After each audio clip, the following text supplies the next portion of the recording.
folks, this is Shane. This is the Wright Santa Fe electric guitar. It's loaded with two P90 pickups and it came all the way from the USA from my hometown in Melbourne, Australia.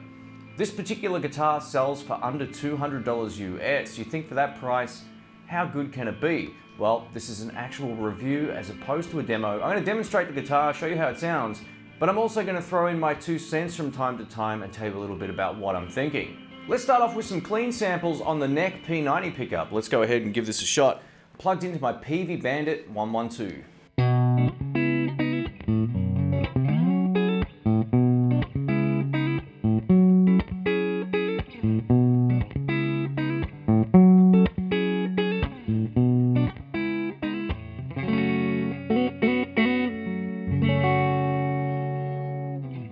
Sounds like a P90. It has that single coil buzz still in this particular room, which is kind of normal, but it has that bite. It's really quite nice.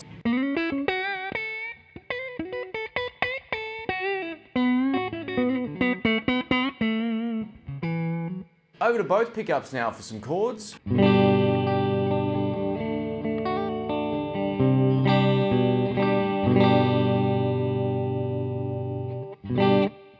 Sounds pretty nice.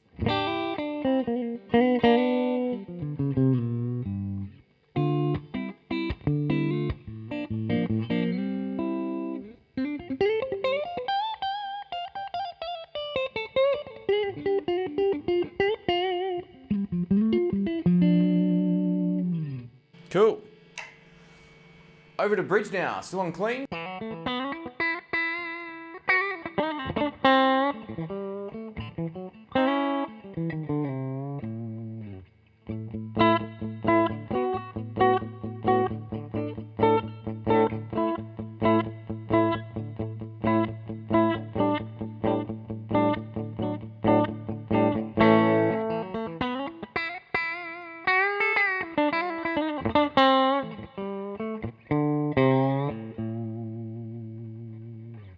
Overall, the pickups are pretty well balanced. I'm not hearing such a huge jump from any of them in terms of volume. Just more bass.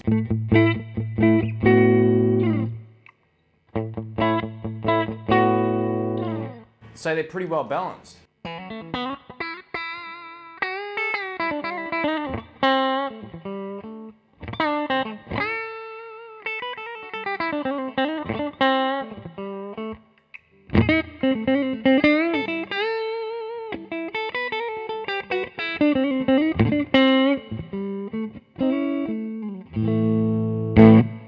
Over to the vintage drive channel of the PV Bandit now for some dirt neck pickup.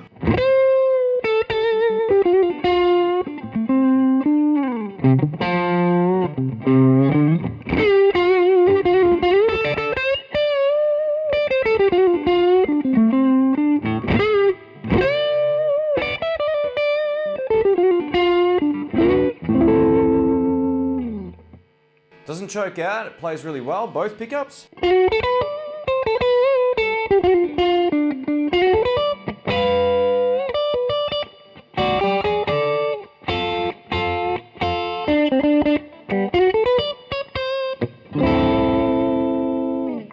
And bridge pickup.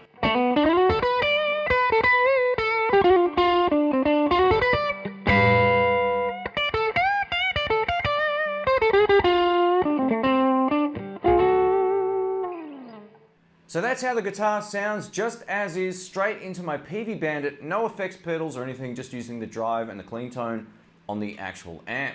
So overall, what do I like about this particular guitar? For its price, it's extremely good. I'm gonna go ahead and say this is pretty much up there with the classic vibe stuff in terms of how it feels and how it looks straight out of the box. All I had to do was adjust the truss rod a little bit and also adjust the bridge height here, and that was it. If you want to see how I did that, I'll put a video up in the cards that will take you through to that video also. Overall, these pickups are extremely usable. They're not the best P90s I've ever heard, but they're by no means the worst either. They sound like P90s, they respond like P90s, and if you're not looking at the guitar or the price, you'd know it's a P90 guitar. It sounds absolutely cool. While these pickups sound great, don't expect them to sound like a 56 VOS Gibson custom shop or anything like that. They've got their own vibe. They're a little bit darker sounding, so that can be a pro or a con depending on your thoughts on the actual tone. It's all subjective there.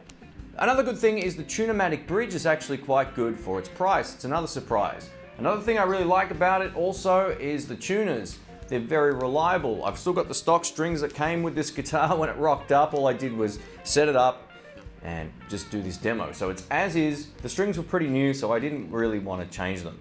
It's great to see a cheaper guitar have really great attention to detail on the frets.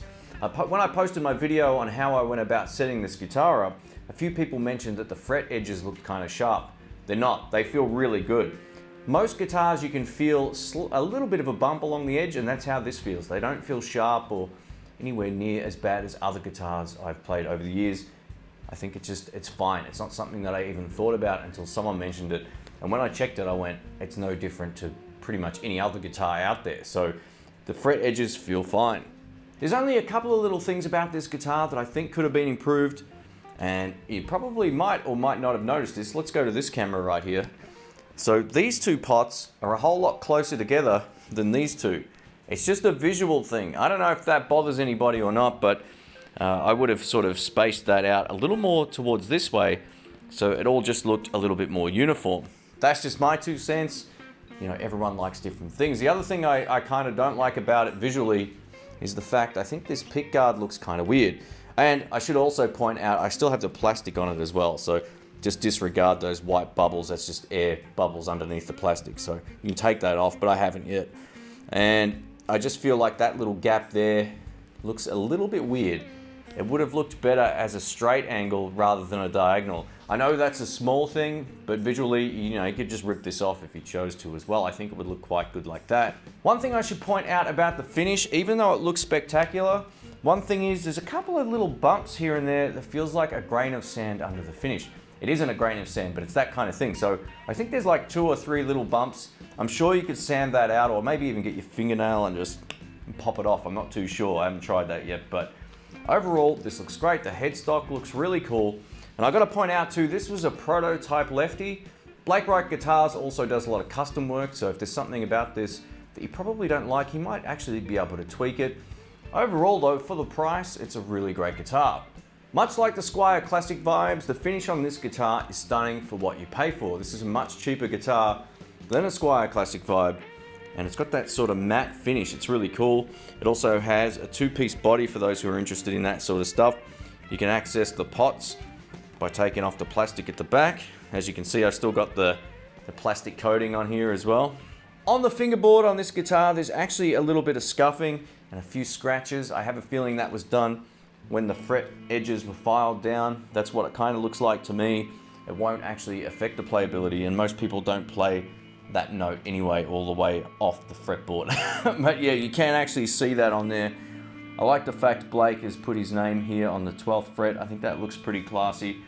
Overall, this guitar is really, really cool and great value. I really appreciate Blake sending this guitar out and allowing me to express my thoughts on it as well. I think reviews are more useful for people than just doing straight demos all of the time. For this particular price point of a sub $200 guitar, I'm going to give this a 4.5 out of 5. I think it's great. These little things like I mentioned about the pots and the spacing and the pickguard, it's not really that big a deal. For what you're paying, you're getting a really good and playable guitar, there's no doubt about it. If you're interested in finding out more about this, I'll post all the links on screen and in the description below. I'll also post his Facebook links and all that kind of stuff down there as well, so check it out. If this video is helpful and you enjoyed it, please give it a thumbs up. I absolutely appreciate that. Don't forget to subscribe and click the bell for notifications from my channel. Thanks again for watching, folks, and I'll catch you all soon. See ya.